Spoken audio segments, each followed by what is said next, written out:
se trata de utilizar inversores para más alta potencia en donde hay que poner transistores en serie.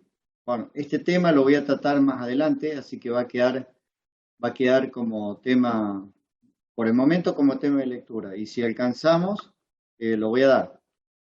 Y por último, hay un tema de ejemplo que me olvidé decirle en la clase pasada, que lo tienen que ver en el libro de Blanco, que es el problema 740, que es un ejemplo de cómo sería un inversor a partir de un set de datos. En general no es así. En general ustedes tienen que hacer un inversor y la carga es la que define y la aplicación que necesitamos. El método de control de los inversores no lo voy a dar, voy a mencionar cuando veamos control de fuentes conmutadas, que es un tema que todavía está faltando, porque el control de los inversores depende de la carga, depende del tipo de carga que estemos como tema de lectura, y si nos alcanza las clases, lo voy a meter junto con control de fuentes conmutadas. O sea, voy a hacer un popurrí, las cuales voy a voy a volver a inversores y voy a mostrar inversores multinivel. Y si no alcanzamos a darlo, bueno, queda como tema de lectura. No iría en el examen si no alcanzamos a darlo, obviamente. En el examen parcial, en el examen final, como tema de lectura sí iba, pero solo como tema de lectura, no como tema de diseño. Bueno, vamos a continuar hoy, pero vamos a ver motores de corriente continua. Pero fue una pregunta de la clase Sí, pasada. sí. No, pasa que la clase pasada usted nos mostró dos simulaciones de inversores trifásicos, uno de PWM y otro con la inyección de tercer armónico. Sí. En el aula virtual no está subido el de tercer armónico. Después lo podría subir o... Ah, bueno, listo, listo, ahora lo Dale, noto. dale, muchas gracias. Pero es muy fácil, porque es el mismo que ustedes tienen, le agregan una señal más y la suman al generador de señales. ¿Me entienden? Ah, bueno, bueno. Sí, entonces no hay drama si no. Pero sí. No, pero se lo alcanzo. Bueno, perfecto. Listo, ya lo anoté para poner en el aula virtual. Hay algunos ejemplos de MATLAB adicionales que están en el libro, que están en y que no alcancé a darlo en la clase pasada, pero acá pasa que es muy poquito y me va a cortar tema de motores de corriente continua, así que lo que esté faltando, que me va a faltar un poquito de inversores, lo voy a dar, como me va a sobrar un poco de clase de control de fuente conmutada, entonces voy a mezclar todo eso dando los puntitos que me faltan de acá, de capítulo 5 y del capítulo 6. Hoy que para redondear quería empezar con motor de corriente continua, así veo, vamos un poco a aplicaciones, que al final de cuentas utiliza la fuente conmutada y los inversores como aplicación, y ahí donde vamos a poder ver un poquito más, digamos, la necesidad de utilizar este tipo de fuentes y todo eso, y bueno, y ahí cerramos un poquito todo y puedo volver. Bueno, voy a empezar a grabar. Buenas tardes. Eh, Vamos a comenzar la clase de electrónica de potencia. Lo que vamos a ver hoy es aplicaciones. Dentro de aplicaciones tenemos control de motores continua, control de motores de alterna y UPS. Particularmente hoy vamos a ver caracterización de los motores de corriente continua para poder realizar e implementar los controles. Entonces vamos a ver un poquito los conceptos generales. Algunos conceptos ya lo vieron en máquinas eléctricas, así que vamos a ir rápido, vamos a ir mostrando algunos detalles. Eh, Le vamos a llamar driver, lo que está acá como driver. Ustedes vieron driver de un transistor. Bueno, acá sería driver de una carga. Entonces, DC driver es un controlador, un equipo, un sistema, que es todo esto que está acá, para controlar un motor. Todo este bloque que tienen por este lado es un driver. donde cuenta con una fuente de alimentación, un sistema de fuente de alimentación, puede provenir de la corriente continua o puede provenir de una corriente alterna con un rectificador no controlado. Luego tenemos lo que se llama Power Processing Units. Esto es una fuente conmutada, puede ser en una configuración específica para controlar motores de continua que tiene algunas características diferentes de las fuentes conmutadas que hemos visto, por lo tanto, ese tema lo vamos a ver ahora, lo vamos a ver no en esta clase, sino en la clase que viene, fuentes conmutadas para controlar este tipo de cargas, digamos. Bueno, luego tenemos el motor, que el motor puede ser de imanes permanentes o de rotor bobinado. Las dos posibilidades contemplan el motor, esas dos posibilidades, y después tenemos la carga. Entonces, todo este sistema está involucrado en el loop, digamos. Y nosotros, para poder hacer una electrónica de potencia y hacer el driver, que sería esto que está acá, el Power Processor Unit, lo podemos hacer con tiristores, con un bloque de tiristores, porque no es una... esto implicaría del lado de entrada alterna y del lado de salida continua, porque es una máquina de corriente continua. Así que puede ser con tiristores. No es lo que vamos a utilizar nosotros, pero podría llegar a ser. Antiguamente, hasta los 80, eran con tiristores. Ya no son más con tiristores, sino con fuentes conmutadas. Así que vamos a ver esta parte particularmente, que es fuentes conmutadas para utilizarlas como Power Processing Unit, como driver para motores de corriente continua. Esto viéndolo en lazo abierto como una máquina de corriente continua con un sistema de electrónica de potencia. ¿Cómo sería en realidad si ustedes utilizaran todo el bloque como un proceso de sistema de control?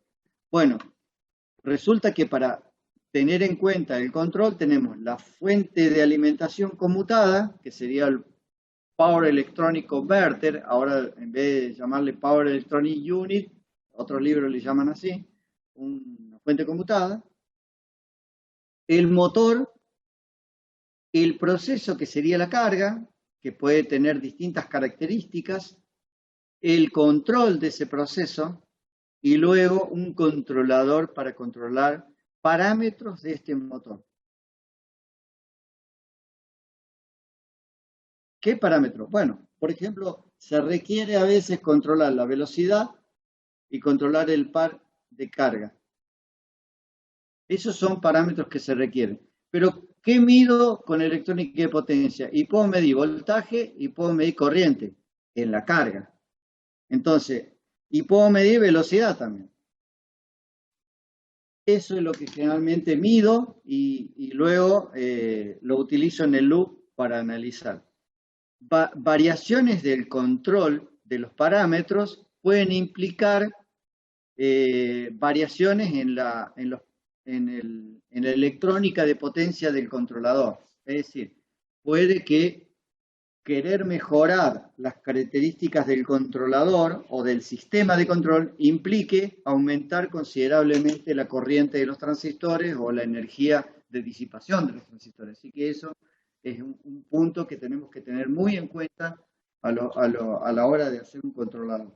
Porque acá lo que nos importa no es solo velocidades y llegar a un objetivo rápido, sino también aprovechar la energía de manera eficiente. Acá tenemos otros puntos que nos interesan a nosotros también.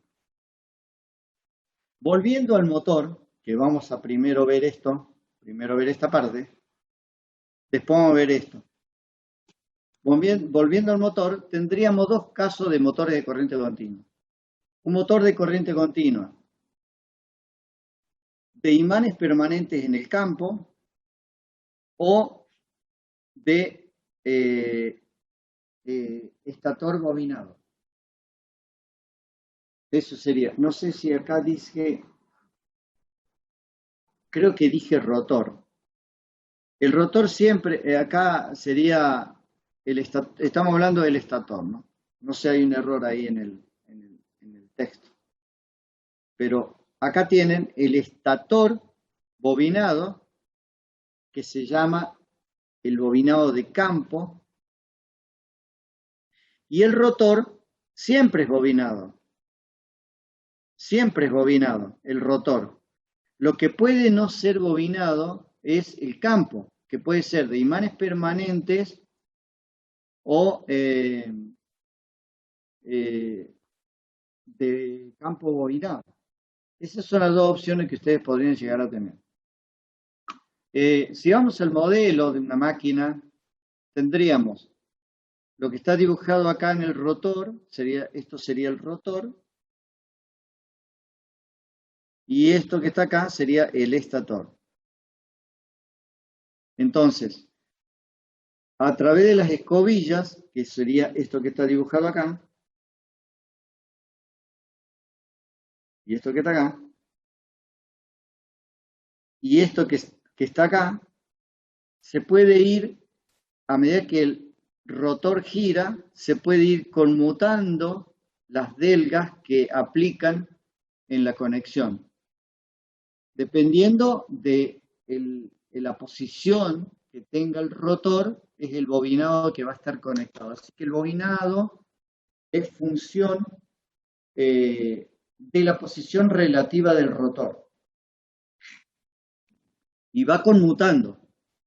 Entonces, esas delgas de conmutación con las escobillas son lo que en un punto dado estaríamos dibujando acá lo que está mostrado a las escobillas y bueno, acá está el rotor. Del otro lado puede ser imanes permanentes o esto es el campo, que es el estator es el campo, que puede ser de imanes permanentes o de estator bobinado. Supongamos que, no importa cuál de los dos sea, vaya a generar un campo que se llama, que le vamos a definir o describir como flujo de campo, que tiene esta forma, digamos. Ese sería el flujo de campo. Y cuando yo le inyecto una corriente en la armadura, se produce un flujo de la armadura. Y acá hay un detalle importante en los motores de corriente continua, que es que el flujo de campo tiene una posición ortogonal con respecto al flujo de la armadura, independientemente de la posición del rotor, posición angular. Es decir, a medida que va girando, el flujo de campo es el mismo, pero el flujo de la armadura podría ir cambiando, pero como va conmutando las delgas que están conectadas, conforme a la posición relativa del rotor, siempre va a haber una posición del bobinado del rotor que hace permanecer la ortogonalidad entre el flujo de campo y el flujo de la armadura. Y de esa manera, la matemática que caracteriza un motor de corriente continua se hace muy fácil y muy simple por esta relación ortogonal. Entonces podemos solamente medir y decir acerca de sus cantidades escalares sin tener en cuenta que corresponden a cantidades vectoriales.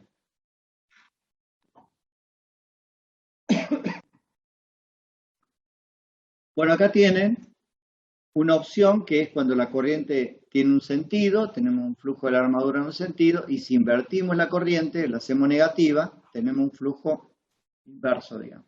Y el flujo de campo no cambia, porque el flujo de campo está caracterizado por el bobinado o por los imanes del campo. Si vamos al modelo de un motor de corriente continua, podemos decir que del lado izquierdo tenemos el modelo de, digamos, la armadura. La armadura es el rotor. Y de este otro lado tenemos el campo, que es el estator. Que acá lo vamos a dibujar en el campo como si fuera bobinado, no con imanes permanentes. Pero esto me va a describir un flujo de campo que va a depender de la alimentación que tenga el campo, el bobino del campo. Vamos a definir que la tensión que le vamos a poner acá es la tensión nominal y que va a hacer circular una corriente nominal y el flujo de campo va a ser el máximo posible para esta aplicación y constante. Bien, del lado de la armadura tenemos un circuito y ese circuito es la tensión de alimentación, vea, una inductancia de la armadura que tiene un valor alto. La inductancia de la armadura, la resistencia de la armadura es las pérdidas que tenga esa inductancia. Y luego tenemos una fuerza contraelectromotriz. Esa fuerza contraelectromotriz depende de la velocidad, tiene una tensión positiva negativa, cuando acá es positivo o negativo, o sea, se contrarresta a la tensión de alimentación. Cuando más gire el motor, el valor de la fuerza contraelectromotriz tiene un valor mayor. Por lo tanto, esta corriente tendería a disminuir. Cuando el motor está detenido, no hay fuerza contraelectromotriz y el valor de la corriente es el máximo posible. Me faltó una. Bueno, vamos a describir algunas ecuaciones que están relacionadas con esto. Por ejemplo, si hacemos las ecuaciones de la ley de Kirchhoff, tendríamos que la tensión de la armadura es igual a la resistencia de la armadura más la corriente de por la corriente de la armadura, perdón, corriente de la armadura por la derivada, perdón, inductancia de la corriente de la armadura con respecto al tiempo. Disculpen que no estoy muy atento. L por derivada de I con respecto al tiempo, más la fuerza contraelectromotriz. Esa sería la primera ecuación. La segunda ecuación está relacionada, o sea, la primera que dibujé es la ley de Kirchhoff, de las tensiones. La segunda sería cómo o qué es la fuerza contraelectromotriz. La fuerza contraelectromotriz es igual a una constante que se llama KE, que es la constante eléctrica, por la velocidad del motor. Está directamente ligada a la velocidad del motor. Pero la constante eléctrica es proporcional al flujo de campo y a otros parámetros, obviamente. Después tenemos otra ecuación que es la ecuación de par. El par electromotriz, el par que estamos viendo acá, el par electromotriz es igual a otra constante que se llama constante de torque por la corriente de la armadura. O sea, es función de este valor de corriente que tengamos acá. Ese es el par electromotriz. Después hay una ecuación que es la ecuación general de par que dice que el par electromotriz es igual a derivada de J, que es el momento de inercia, omega, que es la velocidad del motor, con respecto al tiempo. Pero ¿qué pasa? Bueno, en algunas ocasiones podríamos describir esa, bueno, acá están todas esas ecuaciones que acabo de mencionar. Estamos hablando de esta acá.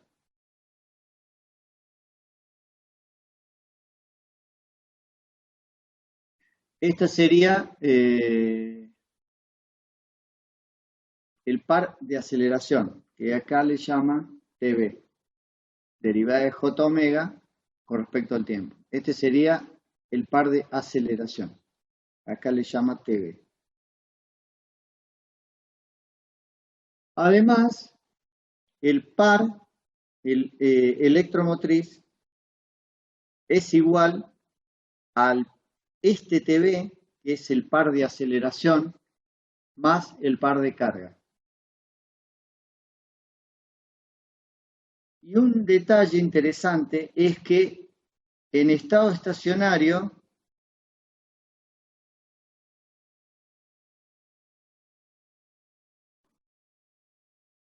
Tm tiende a Tl.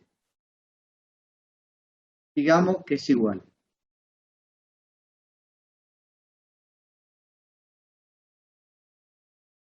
Esto se puede describir como JT por derivada de omega con respecto al tiempo más B por omega, siendo B el rozamiento viscoso.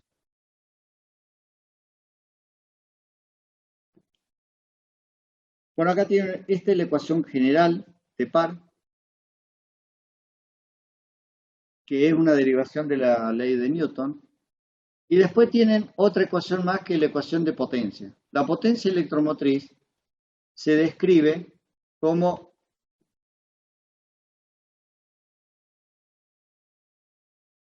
IA por M, que sería una potencia, llamémosle, eléctrica, y una mecánica que está ligada al torque y a la velocidad.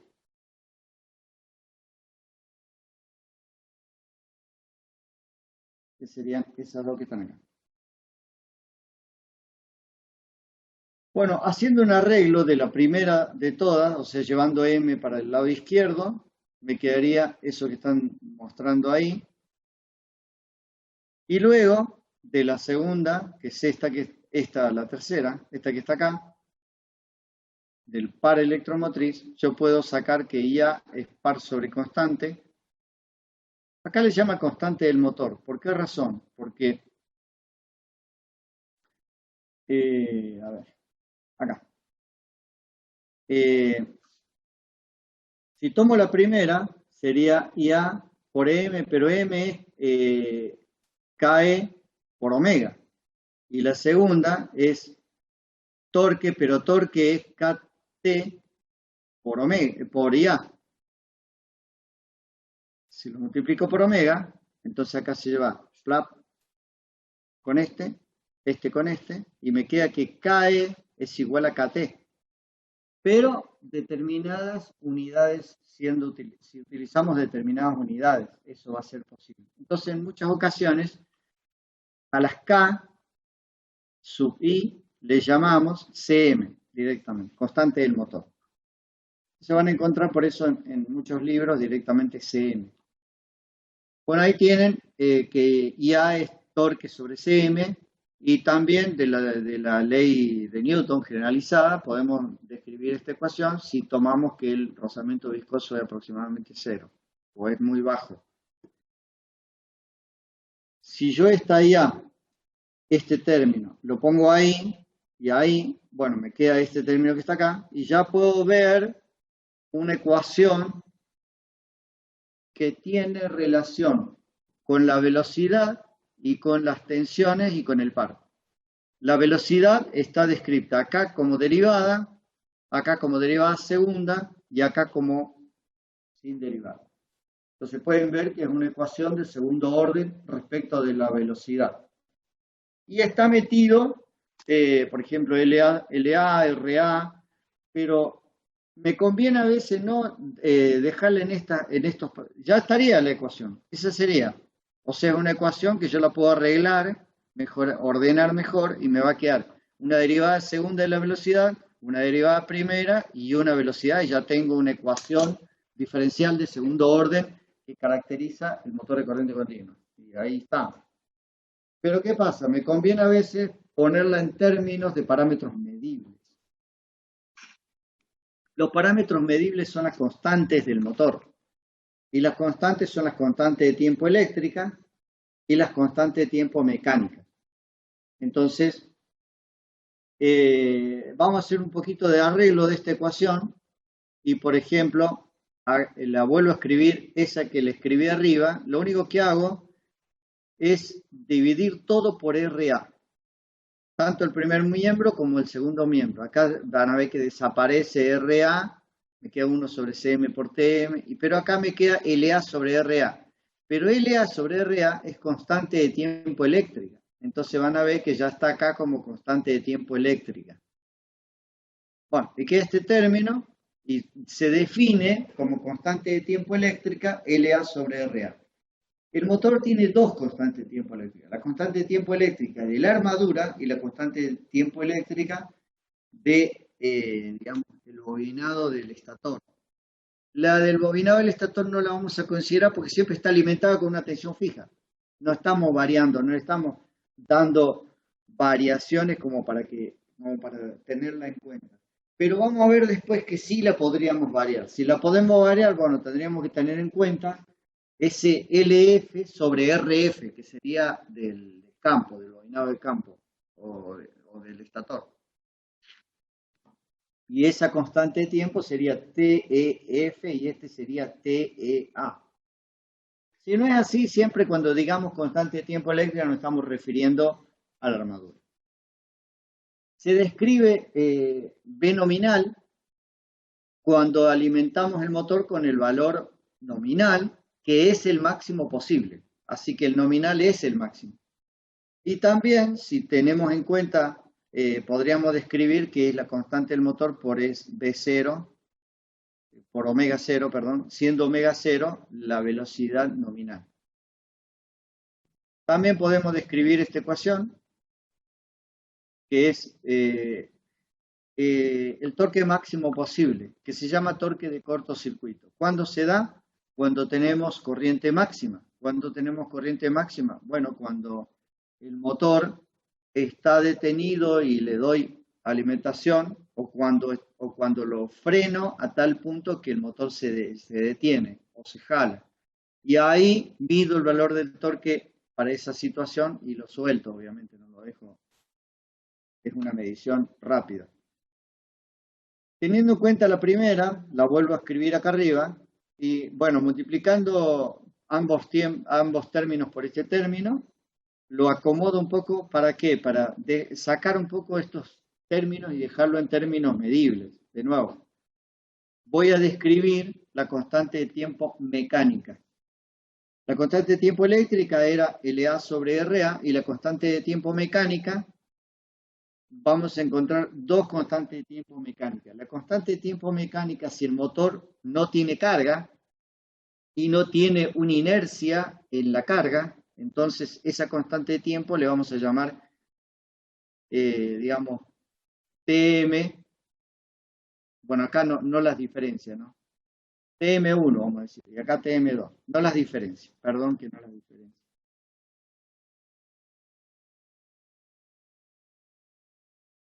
Esta primera TM tiene en cuenta el momento de inercia, pero solo del motor y del rotor del motor. Entonces, cuando uno mira el datasheet de un motor y si tuviera el dato de la constante de tiempo mecánica, obviamente se está refiriendo a la constante de tiempo mecánica del motor, porque no sabe qué carga le vamos a poner, así que no puede dar datos que no tiene, pero sí los datos del motor. Un motor utilizado como servo es aquel que tenga una constante de tiempo mecánica la más chica posible. ¿Y cómo se logra un motor que tenga una inercia muy baja de motor solo? Y con un motor alargado, ya voy a mostrar unas fotos, motor alargado y de diámetro muy reducido, cosa que tenga poca inercia. Bien. Entonces, pero el momento de inercia del motor, la velocidad nominal y el par máximo, ese es la constante de tiempo mecánica. Pero no es ese el factor que se utiliza para describir la constante de tiempo mecánica, sino este segundo término, que es JM-RA sobre constante del motor al cuadrado.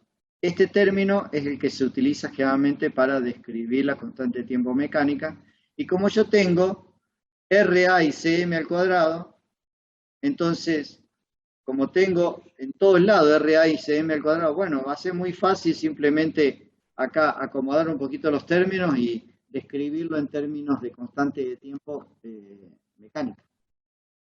Y es eso lo que se hace. Ahora, ¿qué es este otro término? Bueno, si yo dispongo de la carga, y la carga va a ser siempre la misma, entonces podría describir al motor como un bloque junto con la carga y describir un momento de inercia total en donde tenga en cuenta la carga y ahí me va a dar una constante de tiempo mecánica de motor y carga.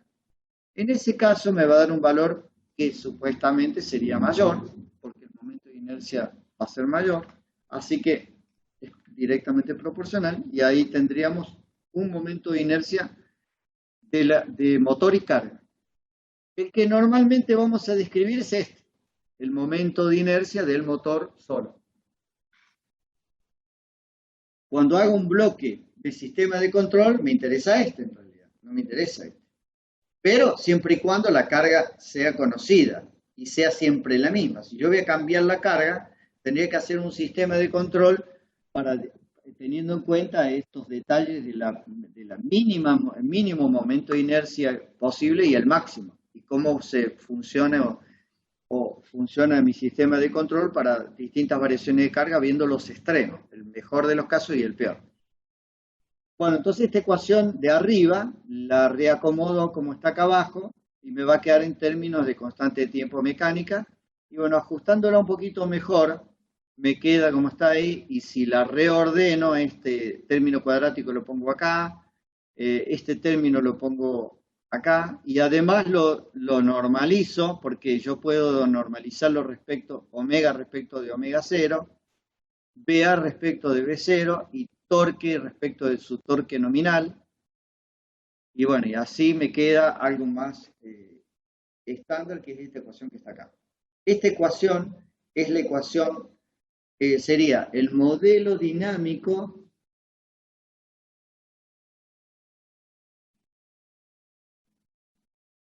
temporal de un motor de DC o de una máquina de DC. ¿Y qué veo ahí? Bueno, veo que es un sistema de segundo orden y bueno, tendría que analizar un poquito mejor ese modelo. Lo puedo ver en términos temporales o en términos de Laplace. Si lo vemos en términos de Laplace, lo podemos ver así como un diagrama en bloque.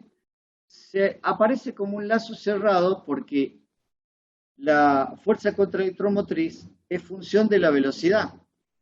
Entonces, si bien es un lazo abierto, el motor no tiene ningún lazo cerrado. Sin embargo, en el loop, la fuerza contraelectromotriz es función y va aumentando a medida que aumenta la velocidad. Así que internamente en el motor hay un lazo. Ese lazo lo pueden ver acá. Tengo velocidad, cierro el lazo porque EM es igual a KE por omega. Entonces ahí está cerrado el lazo dentro del motor. Sin embargo, el motor es en lazo abierto, o sea, no hemos cerrado nada. Está cerrado internamente. Esta es la parte eléctrica. De acá saco IA. IA, torque electromotriz, habíamos dicho que era KT por IA. Así que tengo, entra IA, lo multiplico por KT y tengo TM. Lo sumo a TL y tengo acá TB, que es el torque de aceleración, que integrando, porque yo había mostrado una derivada, pero si lo integro, obtengo omega. Si lo vuelvo a integrar, obtengo posición. Si analizo esto en términos, como está en los libros de control, en el cubo, en el OGATA, puedo hacer lo siguiente. Disculpen, se me fue. Puedo analizar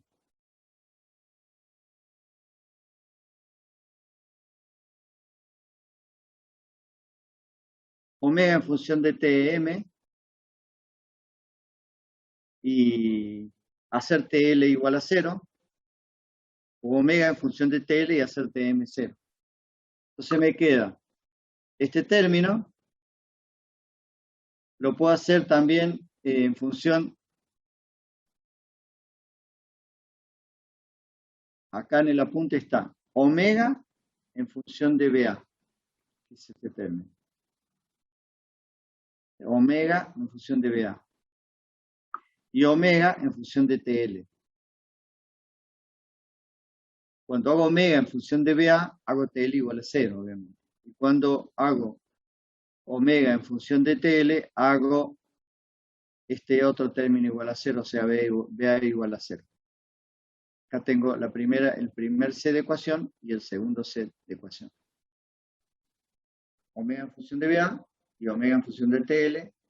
El primero con TL 0 y el segundo con BA igual a 0.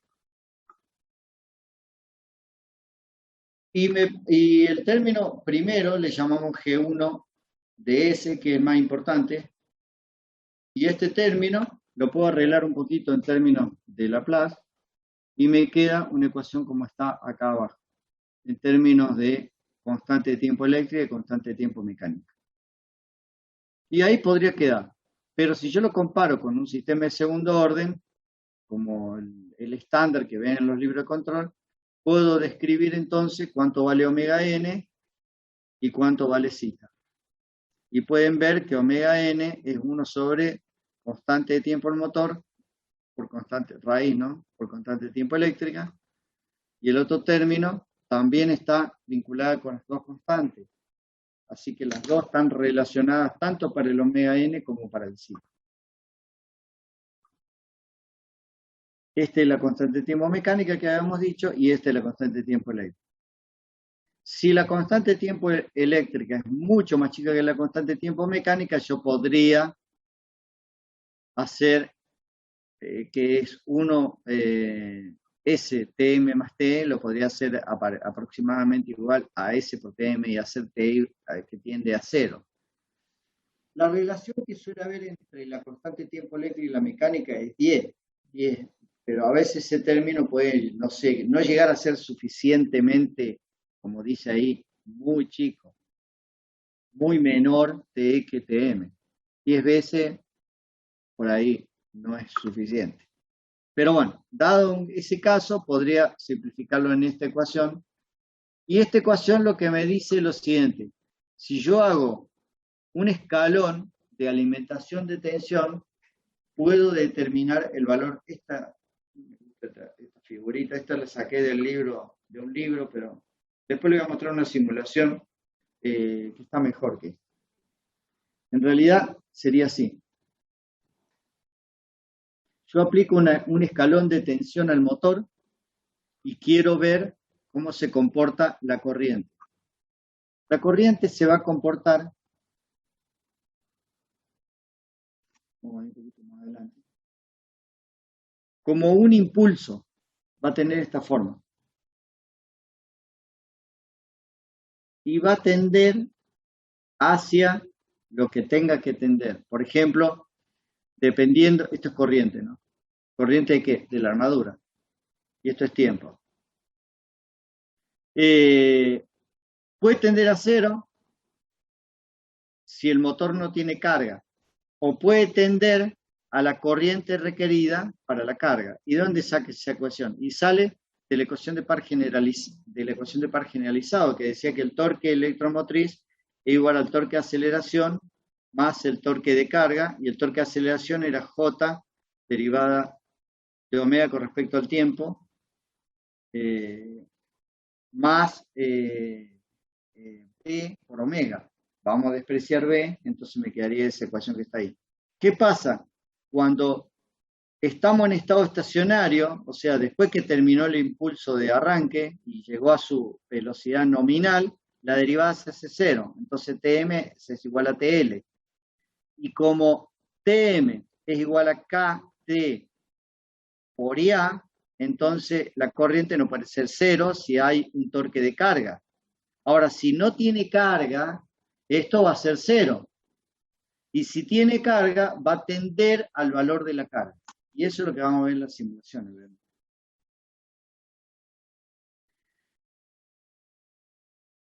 ¿Cómo se describe la constante de tiempo mecánica? La constante de tiempo mecánica hacemos lo mismo. Hacemos un pulso, un escalón, perdón, de voltaje de alimentación y vemos cómo la velocidad del motor tiende de una velocidad inicial 0, suponemos, a una velocidad omega 0, que sería la nominal. Esta es un omega 1, pero es igual a 0. Omega inicial sería, omega I, inicial. Empieza de 0 y termina una omega nominal. El tiempo que tarda en llegar esa velocidad del motor a su velocidad nominal, el valor tau medido, es el constante de tiempo mecánico. Y eso se puede medir.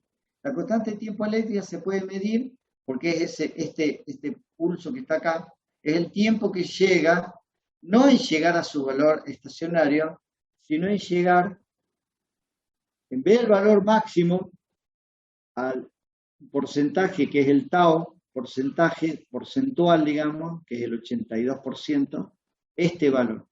Este tau es la constante de tiempo eléctrico. Es el tiempo que tarda no en llegar a su valor tope, sino en llegar a su valor, digamos, de tau, definido por tau. ¿Okay? Ese sería la constante de tiempo eléctrica y la constante de tiempo mecánica medibles. Ahora vamos a describir otra cosa relacionado con caracterizar un motor. Un motor, del lado del campo, tiene un bobinado de campo, una resistencia de campo y una alimentación de campo.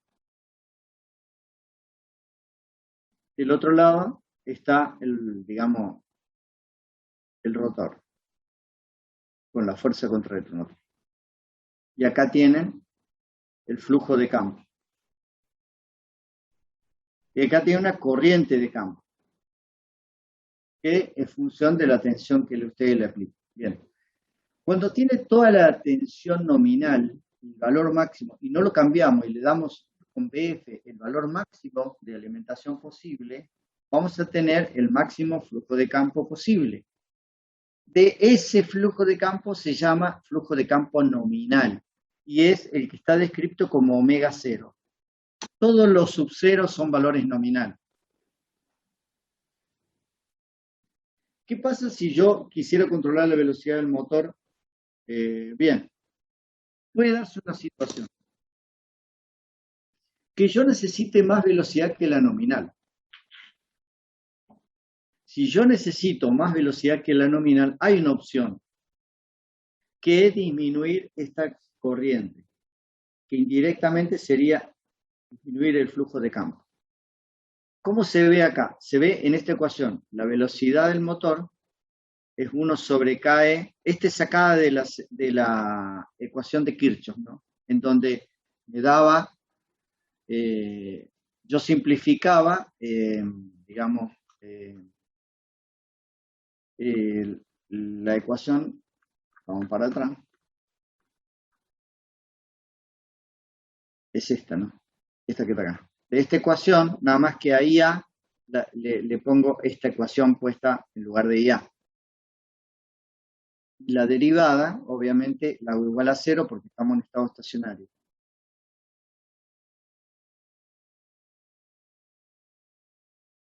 Entonces, esta sería la ecuación de velocidad del motor cuando alcanza su estado estacionario.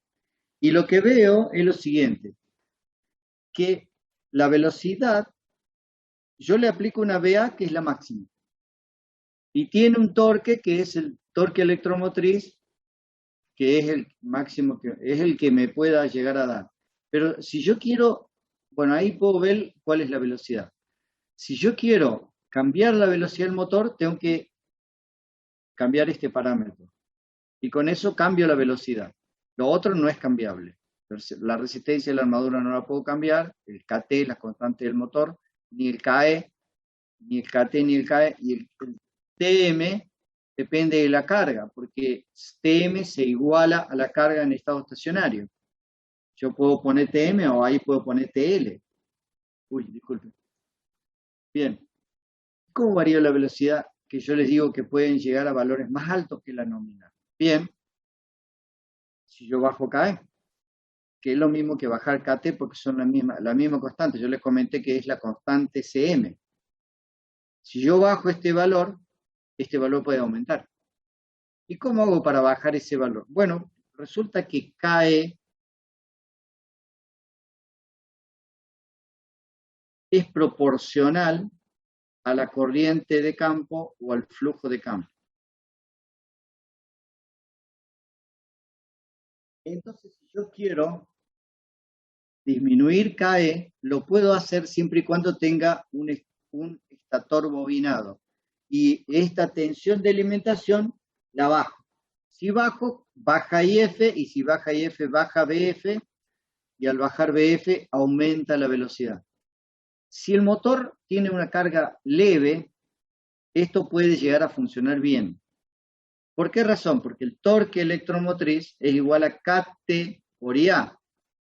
Como yo estoy bajando el flujo de campo y KT es proporcional también al flujo de campo, entonces va a disminuir el torque electromotriz posible o factible en el motor. Entonces, hasta cierta carga, si la carga no es muy grande, esto puede llegar a funcionar. Entonces yo puedo aumentar la velocidad del motor más allá del valor nominal, simplemente disminuyendo la corriente de campo, que es el flujo de campo. Esto se llama aumentar la velocidad por debilitamiento de campo.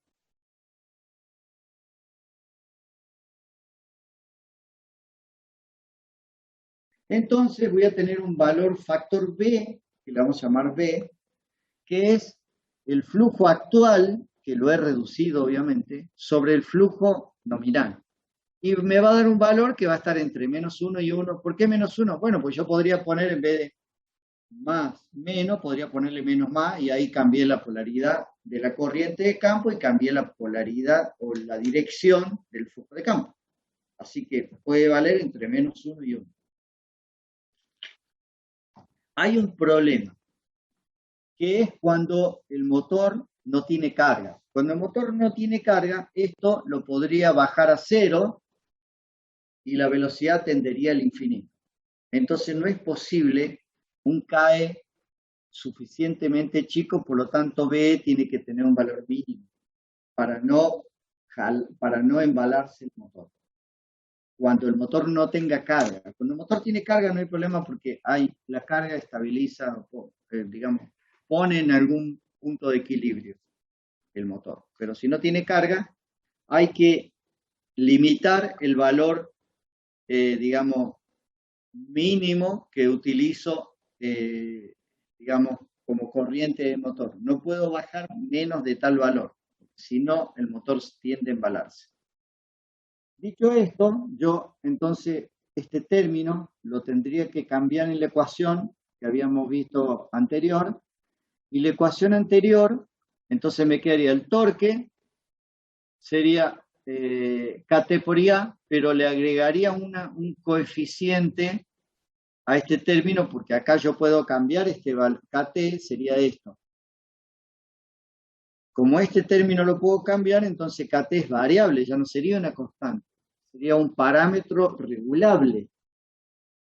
Bueno, entonces lo mismo pasa con KE.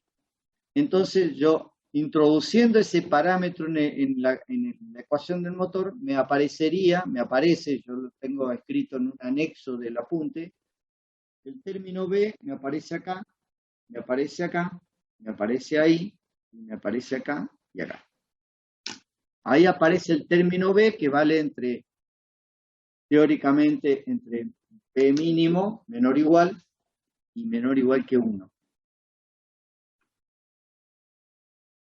Si yo lo veo en términos de bloques, lo vería así al motor ahora. El motor tiene el mismo diagrama en bloques que habíamos visto, pero KT y KE ahora son modificados por un valor B que se introduce, que sería como que los puedo reducir en su valor, que sería una relación normalizada entre el flujo de campo actual sobre el flujo de campo nominal. Y ese valor se introduce acá, disminuyendo KT y disminuyendo KE, por lo tanto, cambian los parámetros del motor. Y si lo analizo en términos digamos, como lo ven en los libros de control, puedo volver a rever cómo queda la velocidad, la frecuencia natural no amortiguada y el coeficiente de amortiguamiento, la relación de coeficiente de amortiguamiento. Habían visto que era 1 sobre raíz de TETM cuando no cambiamos, y si cambiamos aparece B acá arriba y aparece B acá abajo. Y así quedaría entonces mi motor como caracterización, pero variando el flujo de campo. Si lo veo viéndolo en lugar de las raíces, lo vería de la siguiente manera. Cuando B tiene su valor nominal, es decir, cuando yo le aplico la tensión nominal al flujo de campo, o sea, al bobinado de campo, su valor máximo, tendría un par de polos complejos conjugados, descrito aquí como B máximo igual a 1 y B máximo igual a 1 acá. El motor se comporta como estos dos complejos conjugados, porque era un sistema de segundo orden, pero no sabía bien dónde estaban esos dos polos. Bueno, están ahí. Pero, ¿qué pasa si yo empiezo a bajar el flujo de campo? Si yo bajo el flujo de campo, entonces este valor tenderían al valor mínimo, y este valor se va para allá, y este valor se va para allá. El de abajo se va para allá. Entonces me quedan como dos polos, pero ya no complejos conjugados, sino un polo adelante y un polo dominante. Ese es el motor, viéndolo, digamos, en términos de un sistema, digamos, viéndolo en polos y ceros. No tiene cero, tiene un par de polos complejos conjugados. Pero podrían convertirse en dos polos, puesto uno acá y otro acá, si bajo el flujo de campo. Y ese es cero, o sea, estoy cambiando la forma, y lo veo acá.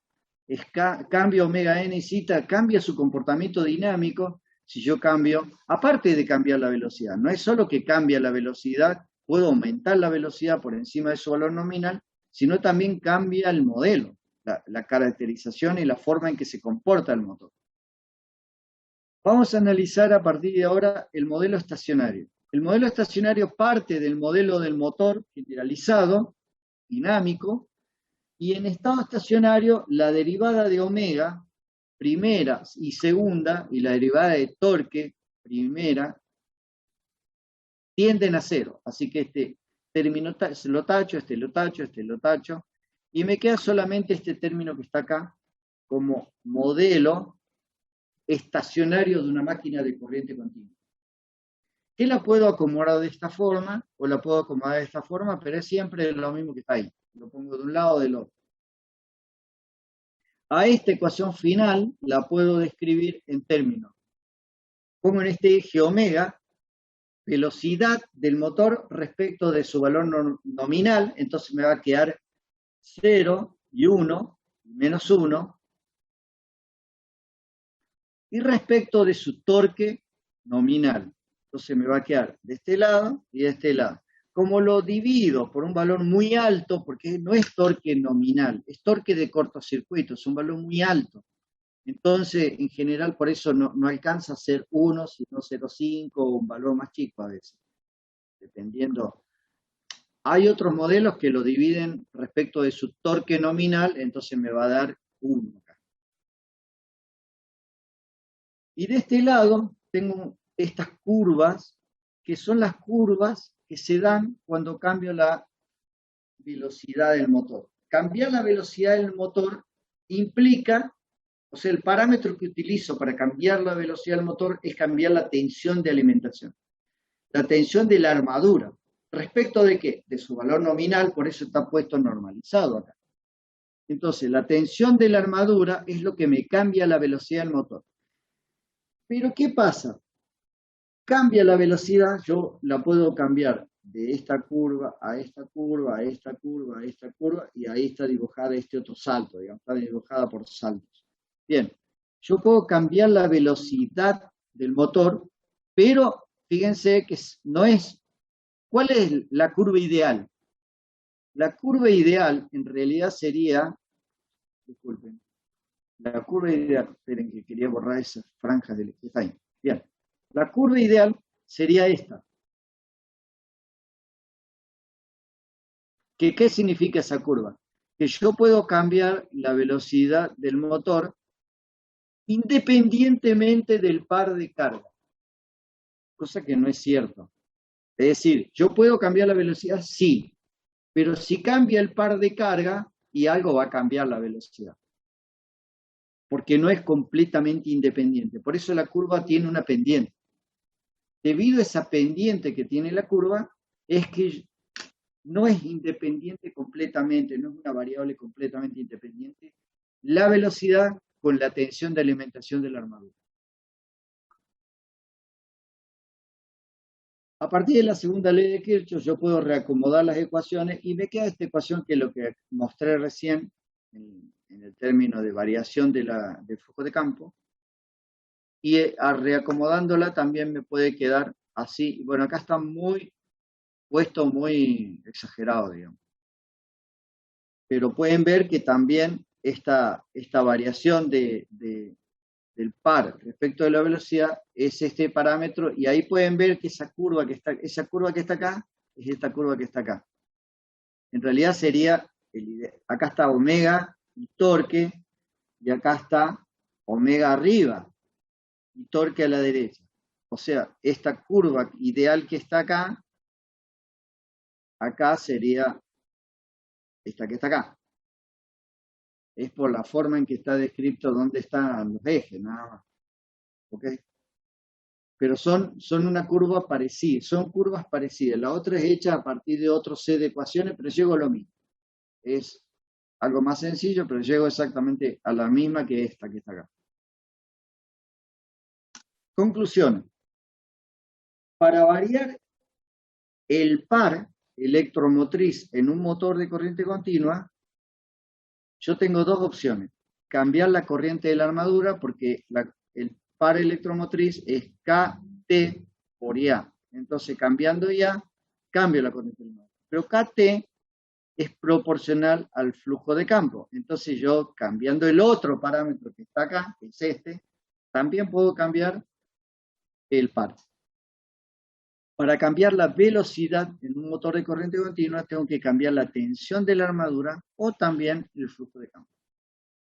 El parámetro que se utiliza para hacer este controlador de motor es este que está acá y este que está acá. El flujo de campo se utiliza cuando yo necesito simplemente tener una velocidad más allá de la velocidad nominal. Si no, no la utilizo. Siempre la tengo a plena alimentación. Acá puede ver otro gráfico que dice lo siguiente. Torque sobre torque normalizado, velocidad sobre velocidad normalizada. O sea, estoy hablando de esta curva. Es esta curva. Y lo que he hecho acá es ver los extremos. Es decir, la curva clásica sería esta que está acá. Esta que está acá. Pero ¿qué pasa si yo empiezo a disminuir B? Si yo empiezo a disminuir, esto es con B1. Si yo empiezo a disminuir B, ven que puedo aumentar la velocidad al doble, al triple, pero el par se achica en esa proporción también. El par electromotriz. Después voy a comentar qué significa esto del par electromotriz. ¿Qué significa? Porque si estamos diciendo que el par electromotriz es igual a J derivada de omega con respecto al tiempo más el par de carga, si esto se hace cero, el par electromotriz es en realidad el par de carga. ¿Y cómo decimos acá que el par puede disminuir? Lo que pasa es que el par electromotriz en un motor es como un par disponible, que se iguala al par de carga siempre y cuando esté disponible. Si yo el par de carga se achica mucho el valor disponible y el par de carga requerido es más grande que el que tengo disponible, y bueno, no voy a poder soportar ese par de carga. Eso es lo que está significando esta ecuación, que debería tener al menos tanto par disponible como par requerido por la carga. Cuanto más par tenga disponible, ¿puedo tener el doble de par disponible que la carga? Sí, ¿y qué problema hay? Ninguno. Al contrario, debería siempre tener mucho más par potencial que el par de carga. Al final de cuentas, el par electromotriz se iguala con el par de carga, pero porque es la potencia disponible que tengo en el motor. es la relación disponible.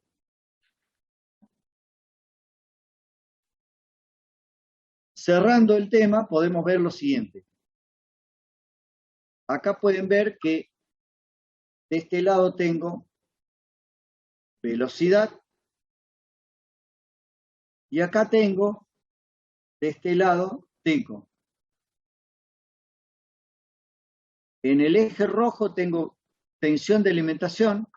Quiere decir que yo podría variar la velocidad del motor, como está normalizado acá, entonces entre 0 y 1, y entre 0 y menos 1, cambiando la tensión de la armadura, puedo cambiar la tensión, la velocidad del motor, hasta el valor nominal. Pasado el valor nominal, ¿puedo aumentar la velocidad? Sí. Pero el flujo de campo tiene que ir cayendo. O sea, B va siendo menor que 1. Y el torque electromotriz como posibilidad también va a ir cayendo en esa proporción.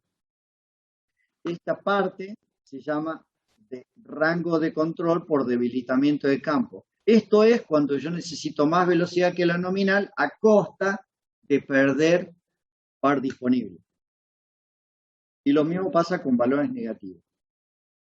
Dentro de su valor nominal, el flujo de campo siempre va a ser el máximo posible, porque eso me va a asegurar el máximo torque, porque el torque electromotriz es igual a KT por IA, pero KT es proporcional al flujo de campo, y el valor que voy a tener como KT es siempre y cuando este valor sea el máximo. Si no, ese valor se va a ir achicando.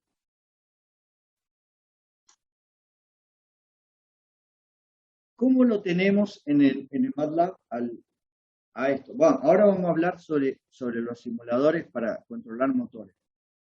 El tema es este.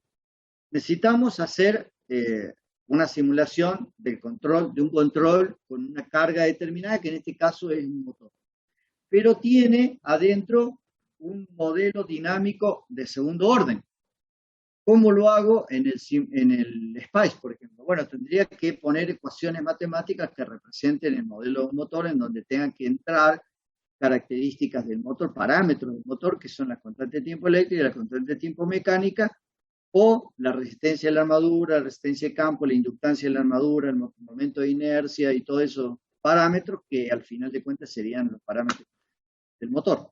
Bueno, en el MATLAB o en el Simulink del MATLAB tengo ya la caracterización del motor con la ecuación ya escrita. Entonces, esa es la ventaja de utilizar el MATLAB en lugar de otros simuladores, porque ya lo tengo. Lo único que tengo que hacer es cargar los datos del motor. ¿Y cómo se ven en el simulador? Bueno, yo tengo el simulador, por ejemplo, MATLAB. Voy a entrar en el MATLAB.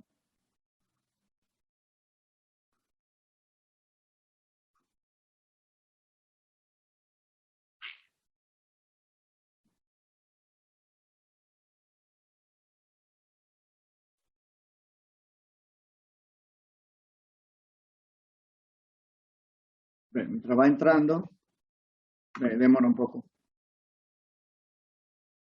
Bueno, si yo hago clic, toco acá y hago clic de la derecha en el simulador, tengo que ver, si yo hago doble clic, me va a aparecer esto, en donde yo tengo que entrar los datos.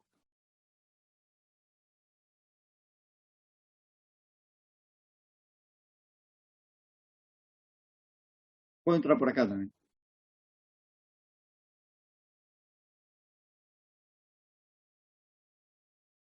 Bueno, está medio lenteja la cosa.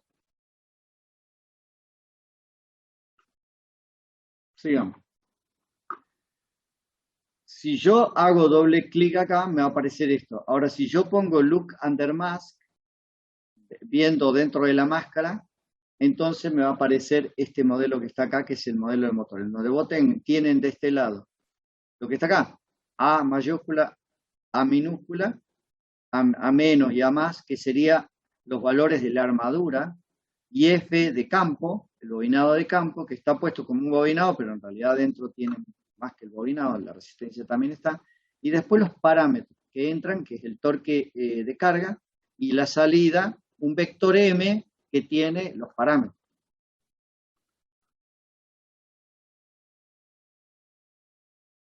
Bien, vamos a buscar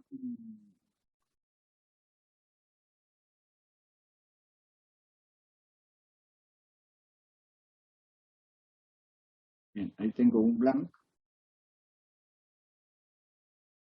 Cuando hago clic acá, DC, ahí me aparece DC Machine, DC Motor.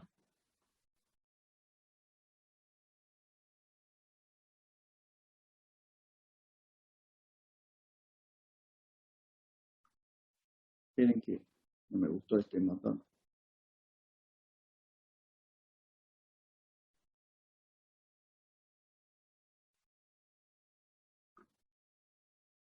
Ahí está. Bueno, si yo hago doble clic, me aparecen los parámetros que tengo que cargar. En cambio, si yo pongo ver bajo la máscara, me aparece el modelo de motor.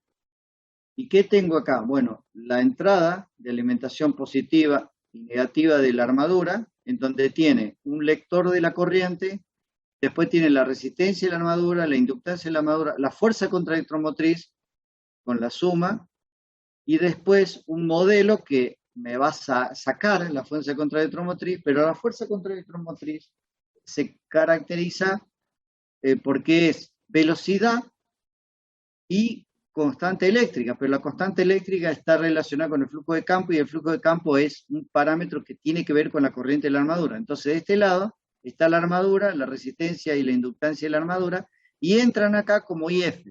Y de este lado se mete IA, y entra el torque y sale los parámetros del motor y la fuerza contra el trombo. Hacemos doble clic y tienen todo esto que pueden ver cómo se forma, por ejemplo, la fuerza contraelectromotriz. Bueno, la fuerza contraelectromotriz se forma con la corriente de la armadura, con la constante del motor, la constante KT, que es igual a KE, que sale de una relación proporcional a IF. Acá hay una relación que los caracteriza y me define KT, que es una constante por IF. Entra acá y sale torque electromotriz. ¿Por qué? Porque el torque electromotriz es KT por IA. Y eso se suma acá y se entra en un loop que es el loop de, esto es un integral, que del otro lado nosotros lo veíamos como derivada, pero acá estaría un integral, y de este lado sale omega. Y omega por KE es fuerza contraelectromotriz. Y después acá tenemos un vector M, en donde tenemos omega, IA, IF, torque electromotriz y una constante A, que sería la que saca de acá. Y eso sería todo lo que ven ahí. Bueno, lo perdí.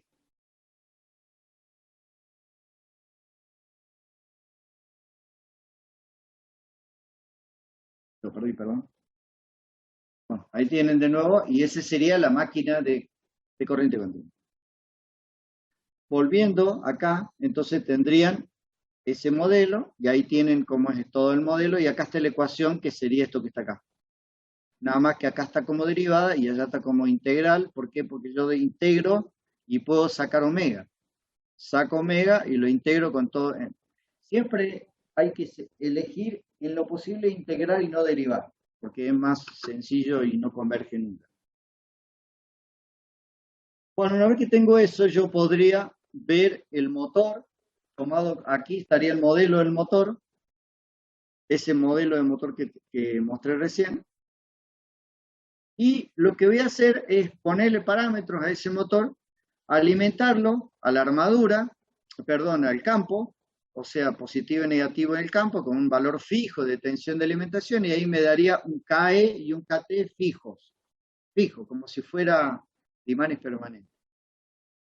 Y luego de este lado lo que voy a hacer es lo siguiente: alimentar la armadura, por este lado a masa y este lado positivo, con la siguiente característica. Le voy a dar una tensión, sería BA, empezando por 240 voltios, y luego a 0,6 segundos lo bajo a 200 voltios. Ese sería este step, digamos, de alimentación. Un salto reduciendo de 240 a 200. Ese sería lo que veo acá, que es lo que entraría a la armadura. Por otro lado, en 0,3 segundos, el torque de carga, perdón, se me han molido acá, el TL lo tengo en 2 Nm y en 0,3 segundos lo voy a subir a 10 Nm. O sea, 2 lo subo a 10 Nm. Eso es lo que hago acá, con esto. Entonces el motor va a haber dos steps. Un step de alimentación, pero el primero que ve es este, cómo cambia. Y lo primero de lo primero es cuando arranca. ¿Con qué arranca? Y con una tensión de entrada de 240. Lo que sigue, que ve como perturbación, es en 0,3 segundos, de 2 cambia a 10 Nm la carga, y luego en 0,6 bajo la tensión. Y eso es lo que voy a ver acá en la simulación. Vamos a ir a la simulación. Entonces vamos a buscar esa simulación. Vamos a ver si la encuentro.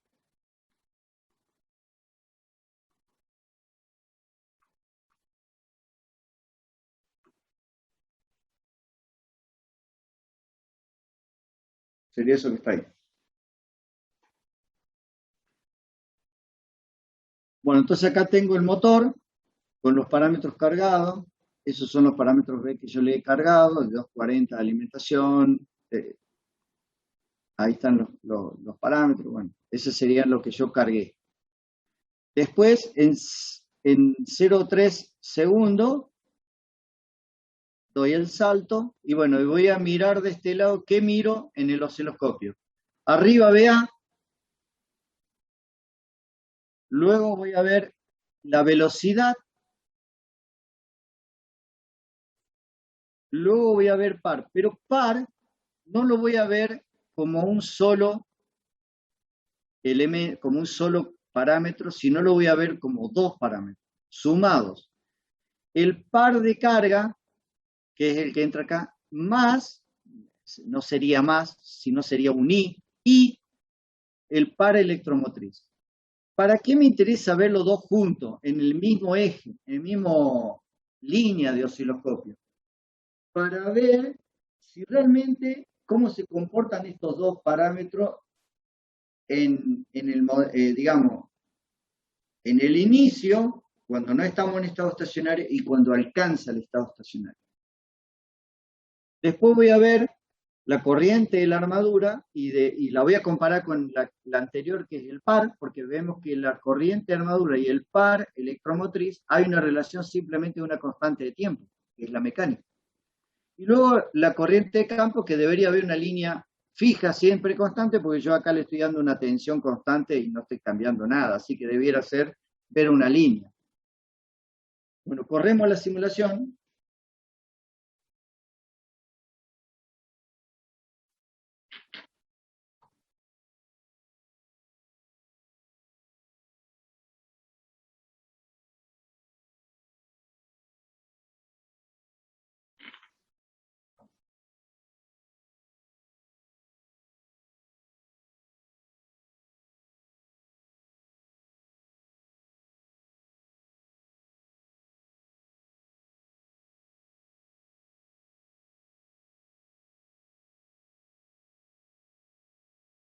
Bueno, y ahí veo todo lo que necesito ver.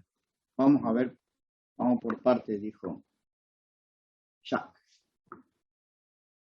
Bueno, primero, arriba, tensión de alimentación. Vea que en 0,6 baja de 240 a 200. La que sigue, velocidad del motor. Tiene un crecimiento de velocidad hasta llegar a su valor estacionario, o sea, la derivada acá es 0, y luego baja la velocidad porque le di un step de par de carga. Vamos al par. Después sigamos con la velocidad. Vamos al par. El que está en celeste es el par electromotriz y el que está en amarillo es el par de carga, que tiene, al estar en el mismo eje, bueno, no tiene un valor. Fíjense el valor tan alto que alcanza el par electromotriz. Sin embargo, el par de carga es 2 Newton metros. Fíjense que llega a 70 Newton metros, más o menos. A 70 cuando el requerido inicial es 2. Y después, fíjense acá,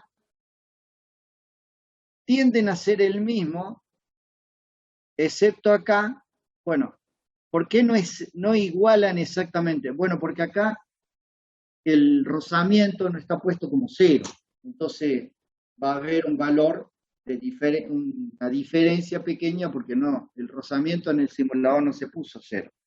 Es por eso que no van a ser exactamente iguales, pero tienden a ser iguales con un offset y ese offset sería lo que está descrito como el rozamiento. Ahí lo pueden ver, esa diferencia que está ahí. Cuando aplicamos un step en la carga, fíjense lo que hace el par electromotriz. Tiende a levantarse hasta de nuevo se vuelve a acomodar en un valor de nuevo un poquito mayor. Fíjense, el mismo valor que era mayor allá vuelve a ser mayor. Se vuelve a subir hasta que lo acomoda y se queda estacionario con un offset que es el rozamiento. Y la velocidad bajó. ¿Por qué bajó? Porque la curva de par velocidad no es independiente del par, tiene una dependencia. Entonces, si aumento el requerimiento de par de carga, la velocidad va a bajar. Pero el par electromotriz siempre se va a igualar al par de carga, aún viendo que esto es un lazo abierto. Acá no hay un lazo cerrado.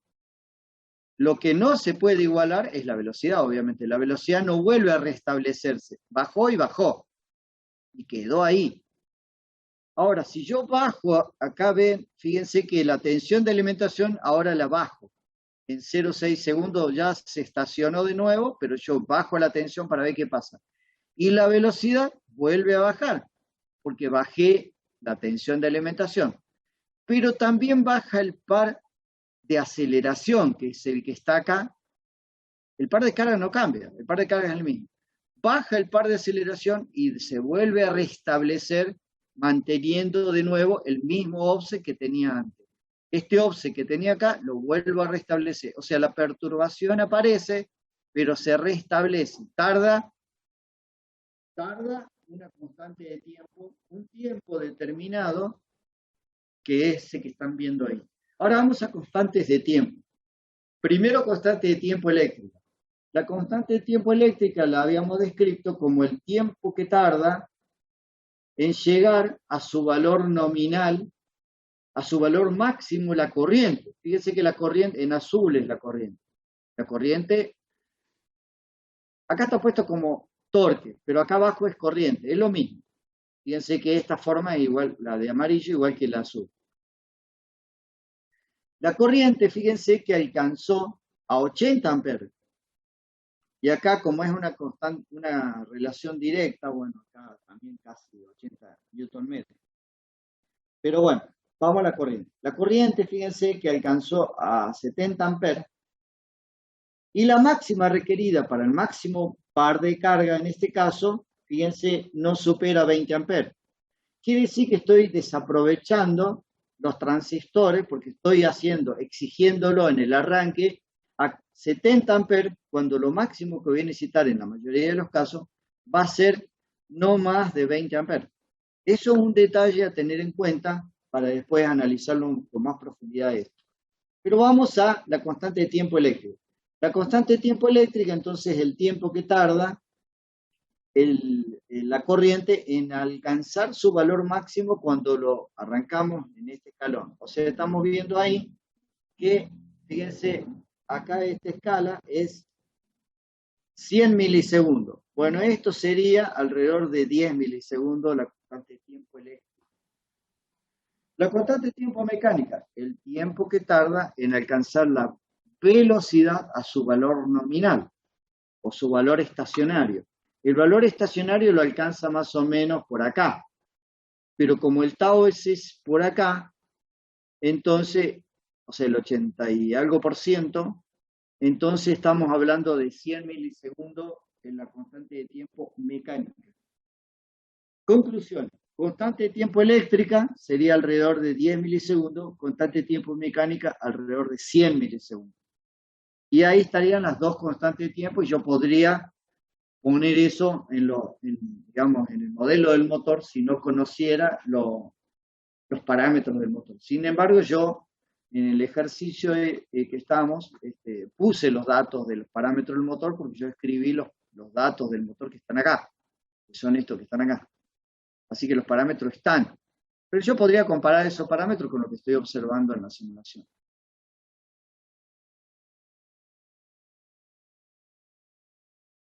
Vamos a concluir respecto a lo que estamos observando. Para variar la velocidad del motor, en realidad yo tengo que variar la tensión de alimentación. Variando la tensión de alimentación, varío la velocidad. Ahora, ¿cómo era eso de que para variar el par, yo tengo que variar la corriente de la armadura? Bueno, en cierta forma, la corriente de la armadura ustedes pueden ver que me caracteriza el par, porque lo sigue, es un seguidor de la corriente, el par. Pero si no cerramos el loop, la corriente se ajusta porque está la fuerza contraelectromotriz. La fuerza contraelectromotriz en realidad es la variable de ajuste. Acá no la he puesto, pero es una proporción de esto sería. Porque es KE por omega M. O sea, es una proporción de esto. Acá la fuerza contraelectromotriz sería un valor muy alto, que me hace que la corriente sea muy baja porque ese valor alto de tensión es positivo cuando el del otro lado también es positivo, entonces hace que la corriente sea menor. En cambio acá es un valor muy bajo y hace que la corriente sea muy alta. Y alcanza un valor máximo. Y después decrece. Pero eso es por el comportamiento de la fuerza contraelectromotriz. Si cambia el par de carga, la velocidad cambia y el par electromotriz se vuelve a ajustar. Fíjense por qué se puede ajustar sin problema. Porque yo tengo esta disponibilidad de par de carga. O sea, tengo un montón de par de carga, de par disponible. Tengo 70 newton metros para manejarme.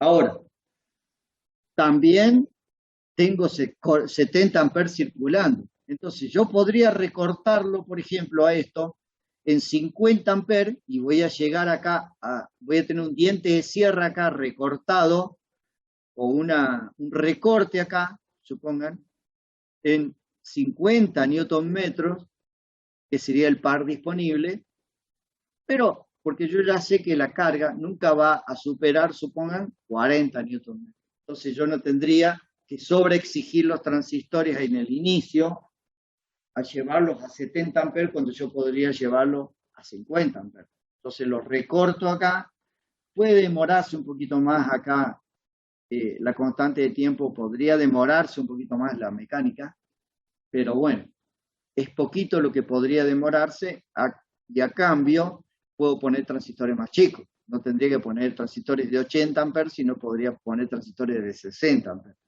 Y aparte, esto es energía o sea, corriente que está circulando, o sea, por los transistores. Es energía que en cierta forma está pasando por ahí. Así que es potencia que estoy disipando.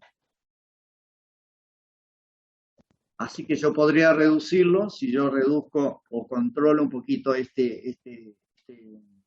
circulación de corriente. Así que el control del motor en lazo abierto, estamos hablando de lazo abierto, sería algo como tener en cuenta un poquito, digamos, los parámetros de este motor. Y lo que alcanzamos a ver ahora, que vamos a ir cerrando con esto, es que podemos caracterizar el motor y ver qué parámetros tengo que cambiar para cambiar las características del motor, par, electromotriz o velocidad del motor. El par no deja de estar ligado con la corriente y la velocidad la puedo cambiar, sí, cambiando la tensión de alimentación. Yo ahí vi que bajé la tensión de alimentación, bajo la velocidad. Así que yo puedo controlar la velocidad. ¿Me baja el par? Sí, pero después se acomoda. O sea, tiene una constante y se acomoda. ¿Puedo mejorar este comportamiento? Sí, pero tengo que cerrar el lazo. Puedo hacer lo que esto sea más rápido.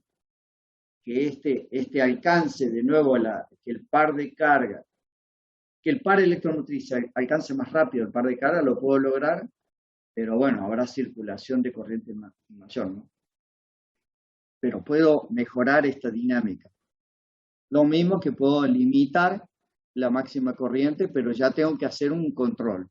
Ya así como está simplemente con una llave de cerrar y abrir nada más, bueno, no. Tengo que hacer un control, un método, un controlador.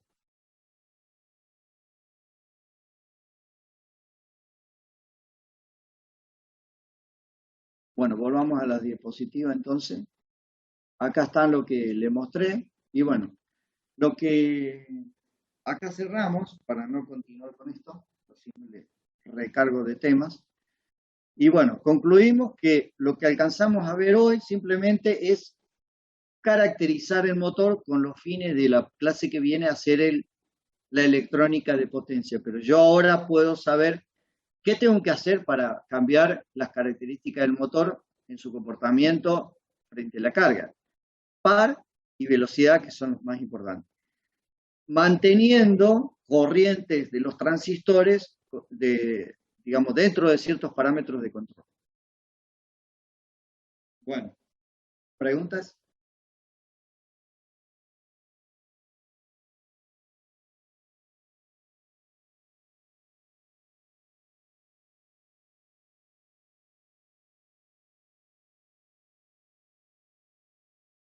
Todo muy claro, yo no tengo ninguna pregunta. Bueno, voy a ir cerrando la grabación. Si tiene alguna pregunta adicional estoy disponible y si no, lo dejo libre para la clase que viene. Continuamos ya viendo electrónica de potencia para controlar el motor.